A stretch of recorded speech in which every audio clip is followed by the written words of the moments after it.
Hello and welcome to Byju's IAS. Let's get started and look into the first article. The first article says Law and Disorder. Whenever there is a problem with the judiciary, we usually blame the Supreme Court as well as the High Courts. The citizens of the country see the judiciary as the beacon of faith as well as hope. When something goes wrong, they usually blame the judiciary because they have utmost trust on the judiciary.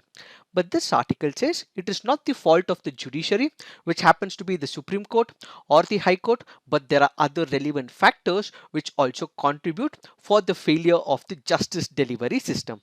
So this article speaks about the other contributing factors other than the Supreme Court as well as the High Court's procedures and laws that which have been put forward in the judicial system. Let's take some of the examples as discussed under this article.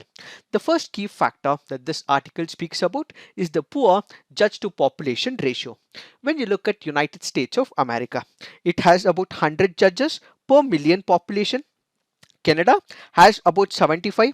United Kingdom has about 50. Now let's look into the statistics with respect to India. India has a very poor judge to population ratio which has only 19 judges per million population.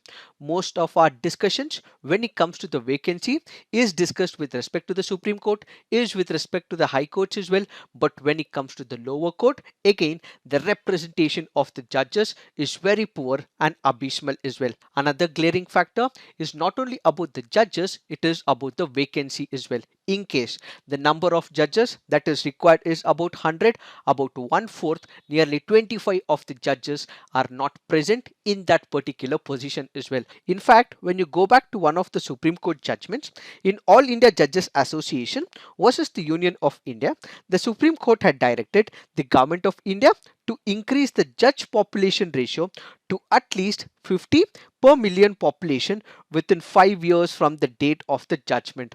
In spite of the Supreme Court asking the government and the parliament to come up with such a legislation to increase the number of judges, that has not been taken place in the Supreme Court and High Courts as well. That is why this article says that whenever there is a failure of the justice delivery system, it is not the onus of the Supreme Court or the courts in India, but the responsibility equally goes on the legislature as well as the executive. The second important factor it speaks about is on the spending of the judiciary. Whenever we speak about spending to the judiciary, what do we usually look at? We look at salaries that which has to be given to the Supreme Court judges or to the High Court judges, or we also speak about the infrastructure, new buildings that has to be created, the administrative personnel and their salaries. But we often forget there is an other part of the story as well. Why is that the justice delivery system is not working? Let's take the example of the Legal Service Authority Act of 1987. Let's say there are women. Let's say there are disabled people, or let's say for example the scheduled caste or the scheduled tribe people. Most of these people might be poor as well. In case they are also languishing in jails for a long period of time, these people also require advocates. Who provides advocates under the Legal Services Authority of 1987? It has to be the government. But what is happening of late?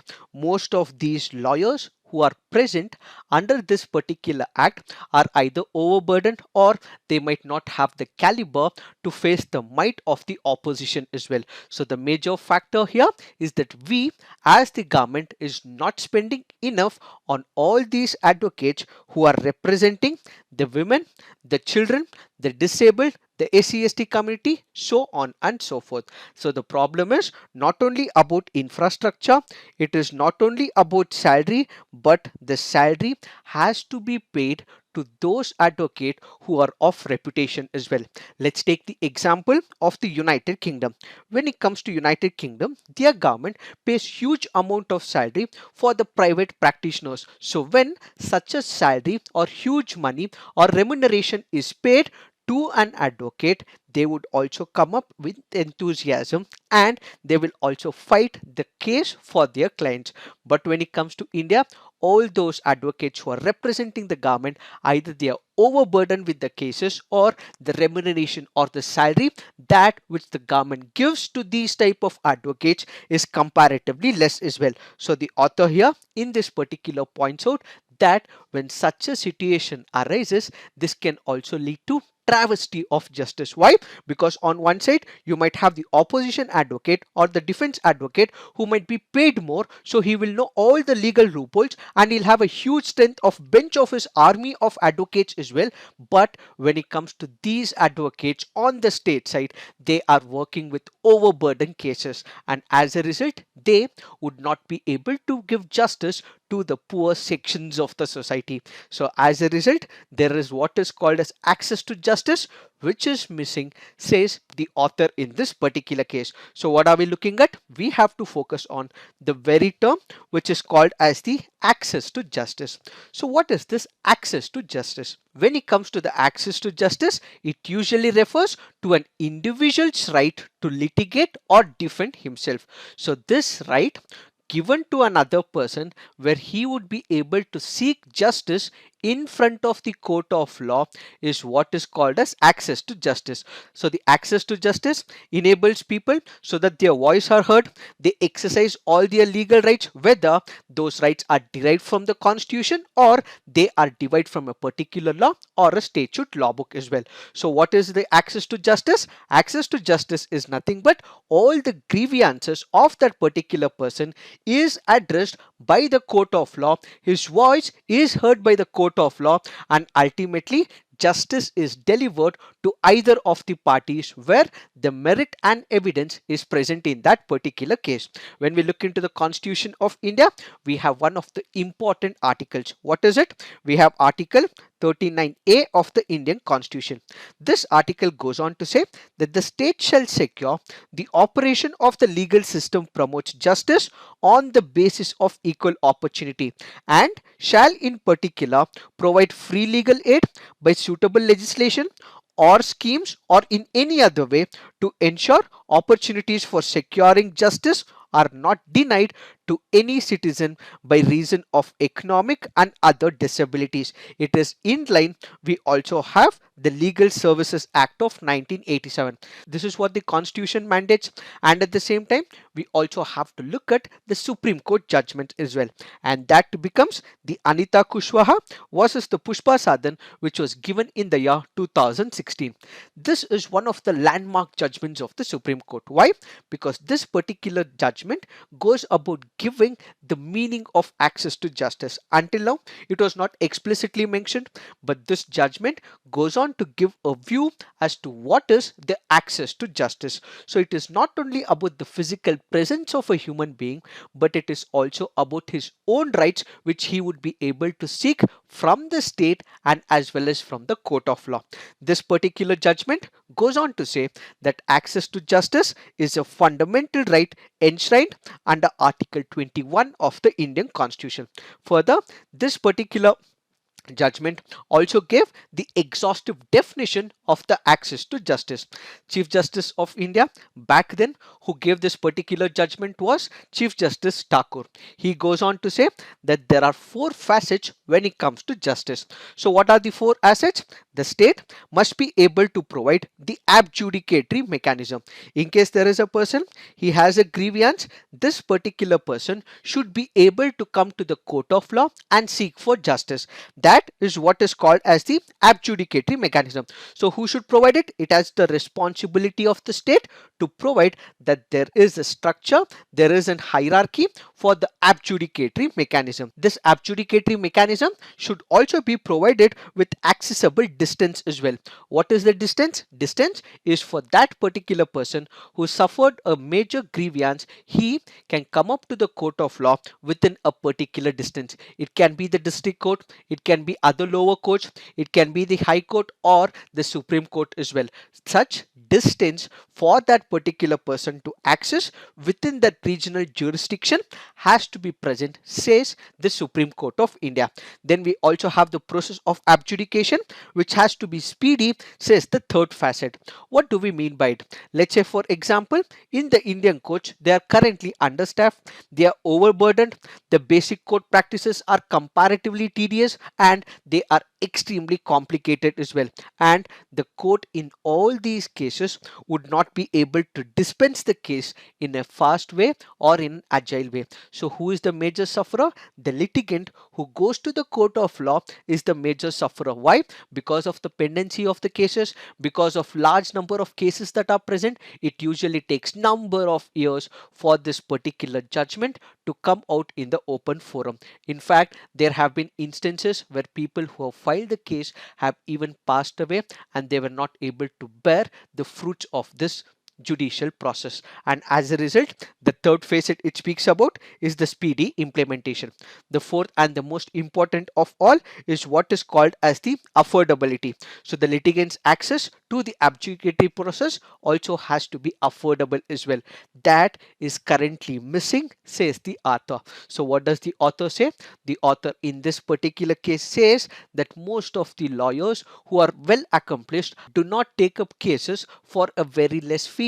So it is asking the government in this particular case to take up the responsibility to pay all the advocates, in fact highly qualified and trained ones, to make sure that there is justice which is delivered to the poor sections of the people. So what we have to understand in this particular backdrop is that access to justice is being stopped. There are barriers, there are challenges which the government has to take into picture.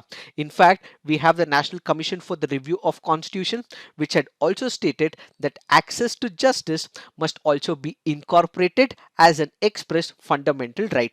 So how do we make sure that this access to justice is given to every common person in India? Primarily, as we discussed, there has to be prioritization of funding. So the government will have to pump in more money to make sure that there are trained advocates who are with merit and also able to take on the opposition party. And we also have to make sure that there is greater support from the legal community as well. What is that we are speaking about? The legal community has to enter into a consensus that they would be taking certain sections of the society's cases on a pro bono basis, on a free basis. Such cultural philosophy will also have to be ingrained in the legal community as well. Currently, most of the people are not aware about their legal rights. They lack the awareness when it comes to the Legal Services Authority Act or how free services are provided by the government. So what should the government do? The government should emphasize on educating the people about their rights in a right way. So only when this is done, they would also be able to use the effective structure laid by the government. The state also has to establish adequate number of courts as well, and these should be manned by qualified, competent, independent judges, and they should also provide the necessary staff and the architecture, the structure that is required for the judges for the speedy disposal of the cases. And finally, the state should also focus on the process improvement, because most of the legal processes are complicated and it take large number of years as well. So the government should also make sure that it establishes a legal process, more adjudicating authorities, such that the delivery of justice to the people of India happens as soon as possible. So the entire onus is not only on the judiciary, but the legislature, the executive also take the responsibility under this particular system, says this article. It is this that we have to understand with reference to this article. Now let's look into the next article. This article says spike in return of people to Bangladesh. When we look into this article generally, it is speaking about the migration crisis that which is unfolding in the borders of Bangladesh as well as India. But when you look into the larger picture, we have to look at multiple other issues between India and Bangladesh along the line of Bangladesh and India's border. In this article, we will take a larger picture as to what are the various other issues between India and Bangladesh. Why are we discussing this? That you will come to know when we discuss the mains practice questions, where one of the questions was similarly asked along the India and Myanmar borders in one of the UPSC question papers. Now, let us focus on all the different issues that which is present along the borders of India and Bangladesh. First up, let us take some of the Indian insurgent groups that are operating in Bangladesh and they are becoming a major menace for the security forces in India. The major Indian insurgent groups that are operating in Bangladesh who are a major problem for the security forces in India are the Kanglei Yowol Kanalup. Then we also have NITREP, National Liberation Council. Then there are others as well. Let's take primarily two important examples. One of the important organizations which is a problem to the Indian organization is the Kanglei Yowol Kanalup. Basically, it stands for the Organization to Save Revolutionary Movement in Manipur. What does it speak about? This happens to be one of the Meitei terrorist group that was formed in the year 1994. What is their objective? Their objective is to basically rebuild the Manipuri society, clear all the vices that is present in the Manipuri society, and also make sure that this group stands for the nationalism of the entire northeast region. So basically it wants to remove immoral activities which it feels is immoral, and all the drug issues, and also the corruption issue that which is prevalent in Manipur. But the path that they have taken is through illegal channels, and that is why they are one of the insurgent groups. Another important insurgent groups is the HENTRAP, National Liberation Council. This is operating in the state of Meghalaya. So it is a Meghalaya based insurgent group, and it is acting as a group where it is exclusively focusing on the rights of the Khasi tribe, and they do not look at other types of tribe, like for example the Garo tribe, which are also present in Meghalaya. So the primary objective is to make sure that it is fighting against anyone who it considers as outsiders. Basically, let's say for example the Garo tribe or any other tribe for that matter, according to this insurgency group, only the Khasi tribe is the one which is the rightful inhabitor of this particular region, but any other tribe present in this region is not the actual tribe, says this particular group. So what does it want to do? It basically wants to fight all the outsiders who are present in this particular state. That is why the central government has banned this organization. So it has been banned by the central government basically because they were increasing the cases of violence. They were also conducting some of the subversive activities as well, and their basic objective was the secession of the Meghalayan state as well. And as a result, the central government banned this organization because they were intimidating anyone who they felt were outsiders. They were also extorting the funds. They were having maintaining links with other insurgent groups of the northeast region. They were also intimidating, and all these groups also had their camps in Bangladesh as well.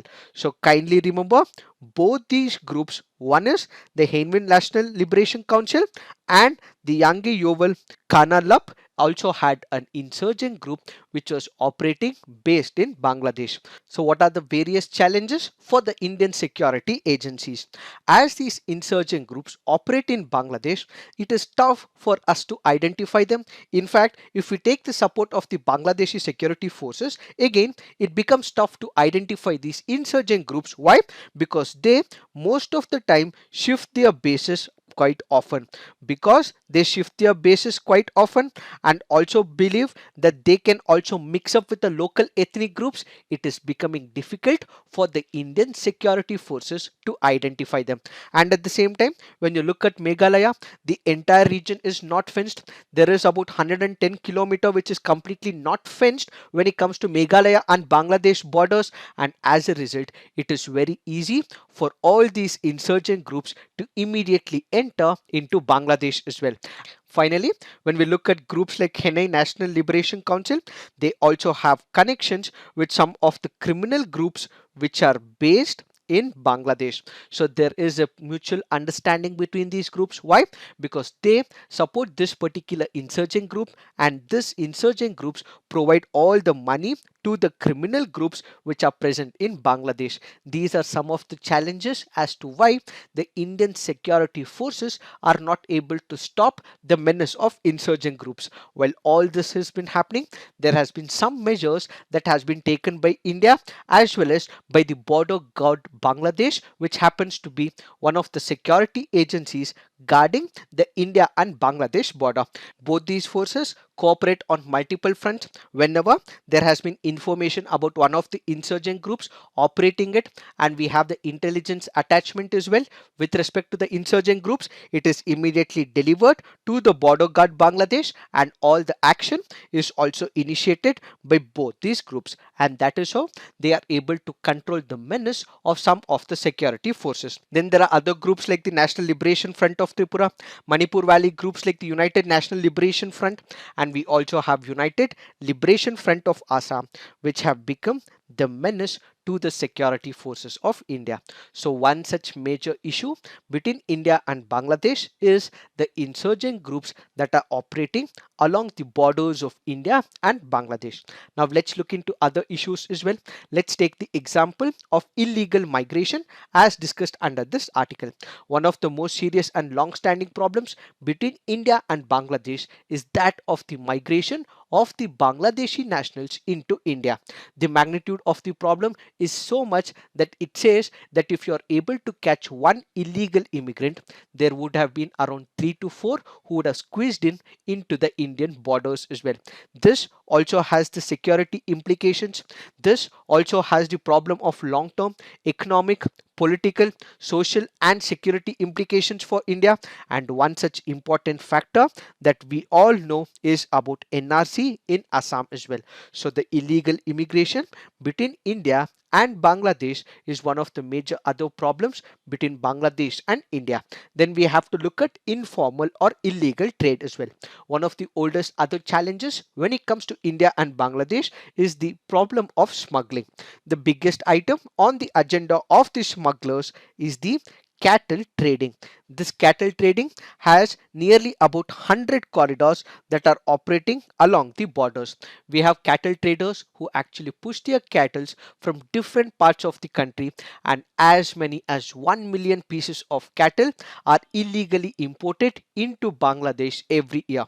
The factors that majorly contribute to the smuggling or the illegal trade is evasion of the tariff, non-tariff barriers, differences in the rates along the borders of India as well as Bangladesh. There is high demand in the Bangladesh, and nature of the border terrain as well as the porous borders that we have between India and Bangladesh are the major reason as to why there is informal or illegal trade that which is prevalent along the borders of India and Bangladesh. So how do we overcome this issue? What is the action that we have to take up to prevent the cross-border movement? One, the government has already initiated what is called as the border fencing. So we have to appreciate the government that it has taken number of other steps as well. Let's take for example intelligence coordination, strengthening the border patrolling, use of night vision devices and other equipment for the border surveillance has all been provided by the government. Going forward, we should also request the border security force to inculcate a sense of security among the border population.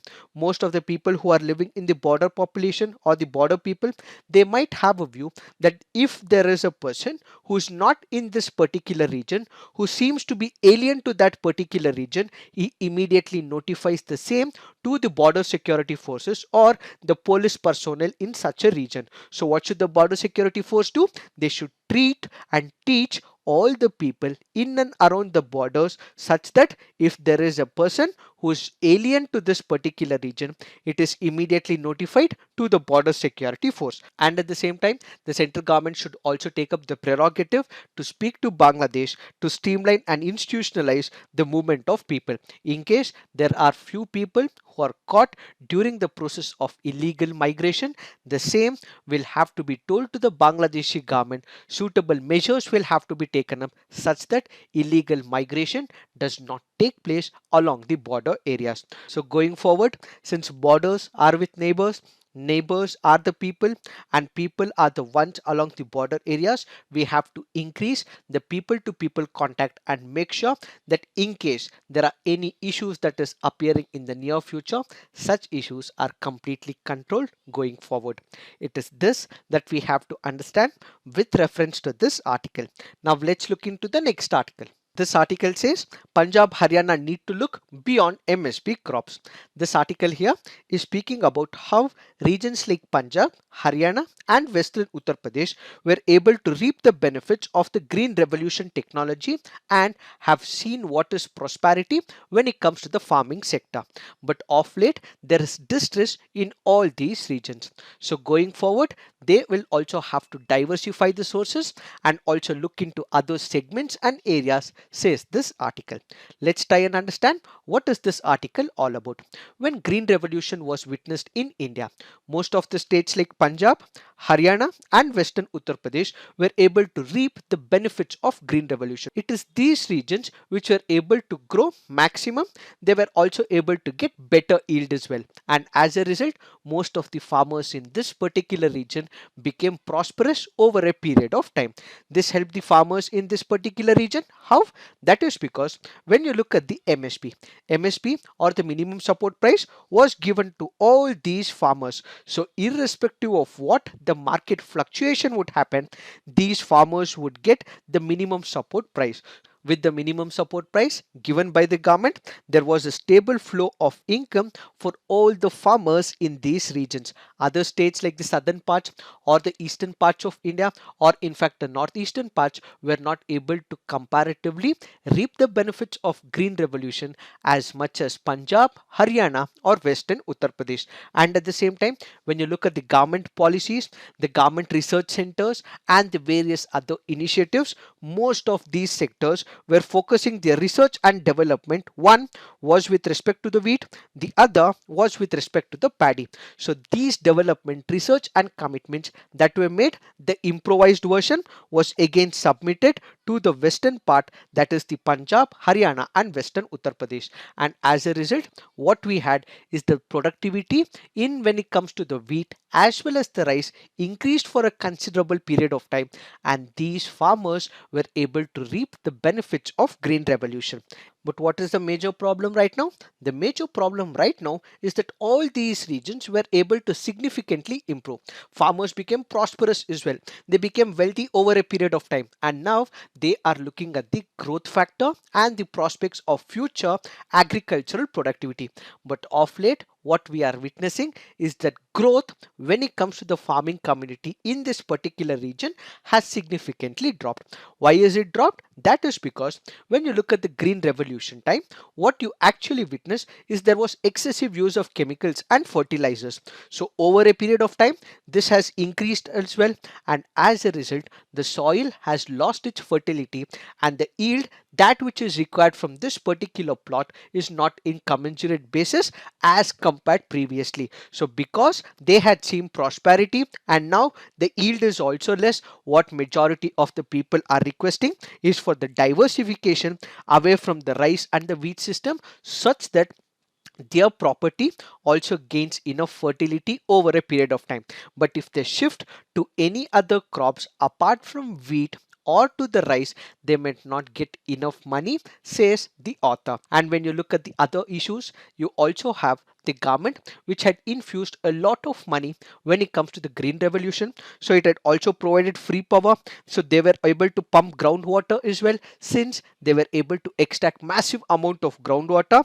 With time, what we actually see is deterioration or depletion of the groundwater resource. Then we have other states like Madhya Pradesh. Then we have to look at states like Jharkhand and Bihar, where rice production has also increased, which means the government will also have to procure the rice and paddy from these states as well, and not only from Punjab as well as Haryana. Apart from this, there are consumers who are also shifting to other food items like the cereals and so on and so forth. Then you also have the loss of momentum with the intake of rice and wheat, which is declining for the consumers as well.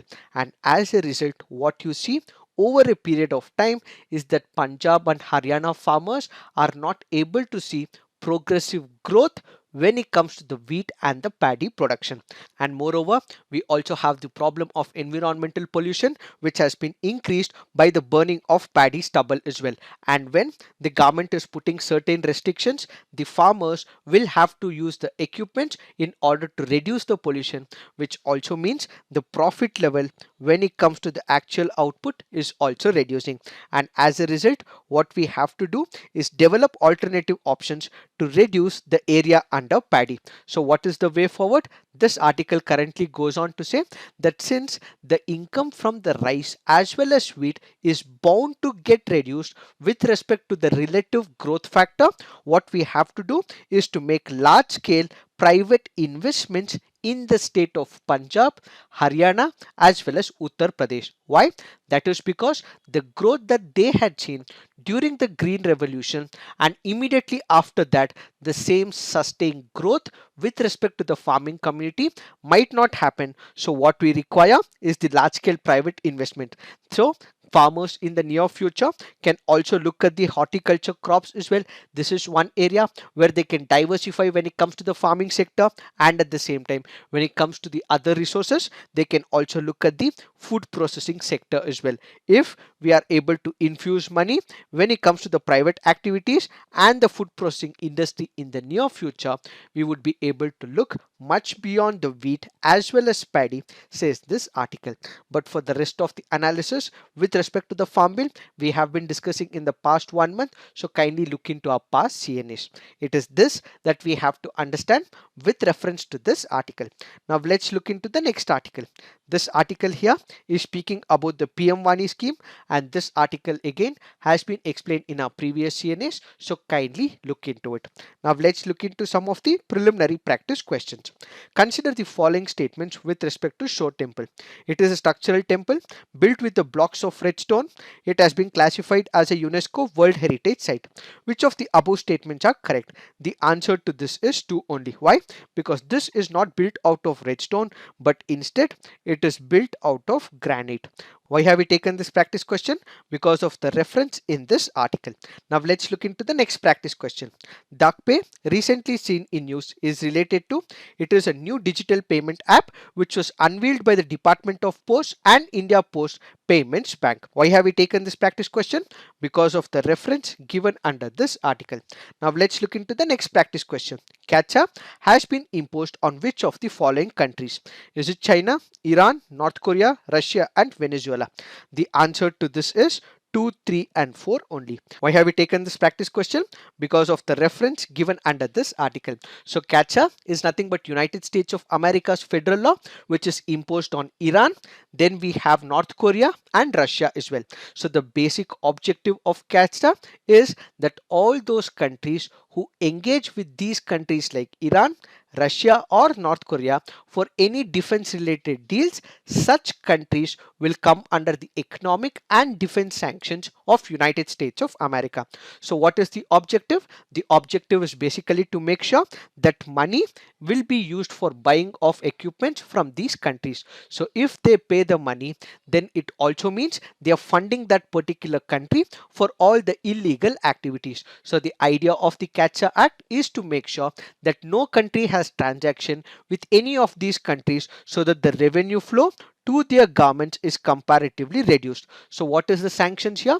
According to CAPTCHA, it would mean prohibition on the loans to the sanctioned person, prohibition of export-import bank assistance for exports to the sanctioned person, prohibition on procurement by United States government to procure goods or services from the sanctioned person, denial of visas to persons closely associated with the sanctioned person.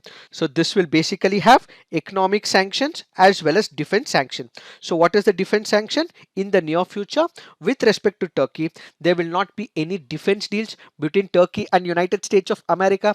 There will not be plans of any exports to Turkey from United States of America, and at the same time they might also have economic sanctions with respect to Turkey in the near future as well. Now let's look into the next practice question. With reference to Financial Stability and Developmental Council, which of the following statements is or correct? It is headed by the governor of the RBI. FSDC is not a statutory body. Funds are separately allocated to the council for undertaking its activities. Which of the statements are correct? The answer to this is 2 only. Why? Because it is not headed by the governor of the RBI. Instead, it is the finance minister which is heading the Financial Stability and Developmental Council. And third option is wrong because funds are not separately allocated to the council. Why have we taken this practice question? because of the reference given under this article. Now let's look into the next practice question. In India, separation of judiciary from executive is enjoined by, it is by the directive principles of the state policy. Now let's look into the mains practice question. What do you understand by access to justice? What are the various challenges and barriers in accessing justice? Discuss the possible reform strategies and solutions. Cross-border management of insurgents is only one of the several security challenges. Examine the various challenges currently emanating across the India-Bangladesh border. Also discuss the steps to counter the challenges as well. As we discussed, this is a particular question that was asked by UPSC in one of its papers. So what have we done here? We have discussed that apart from the insurgent groups, which is a major threat along the India and Bangladesh issue, there are other issues like the migration crisis, like the smuggling crisis that is present between India and Bangladesh along the border areas. So we did discuss the suggestions as well. So kindly write all your answers on the comment section, peer review, and also come up with some constructive criticism. So this is it for today. Thank you for watching. All the best.